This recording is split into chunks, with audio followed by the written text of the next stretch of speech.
Aty. Ino anao karaha mosomosona? Zaho tsy monsona zany. Azafady fa tsy anao intsony. Zaho koa tsy nandeha miboaka talavitra aby. Sady boaka ao tsy problème boaka aminakà mihitsy zaho boaka aminao e.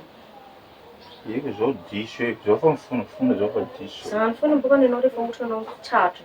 Moa zany, olo tsy ambelanao mandeha mihina amin'ny hôtely, tsy ambelanao miboaka, dieta anao, nefa anao tsy manisy azafady, dia atombotsy Zaho anit efa niteny hoe zaho anisy.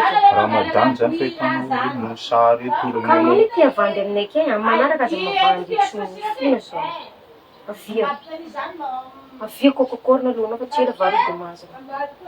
Avia oa. Anao zao hoe olo adalianao boaka misipanao dia miviazivia. Zaho tsy boaka misipaka, zaho madala parafy anao lelay ty. Inona moa zao vao tonga nefa namanao mitanina amin'ny... Ka zaho any miteny anao atsika andeha ihany.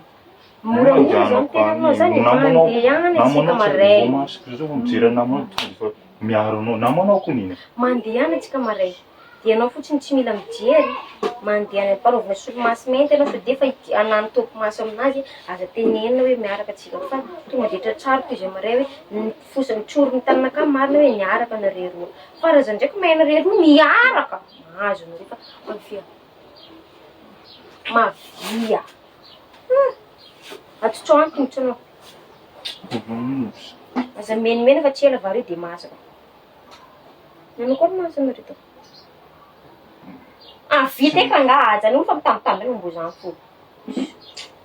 Anao vita zay. Anao tsy mahay meno ameno fitiavana mamy anao tsy tianao. Ady fo raha tianao na trano tiao. Fa maraitsika mandeha mijanata say. Aza dino zany e.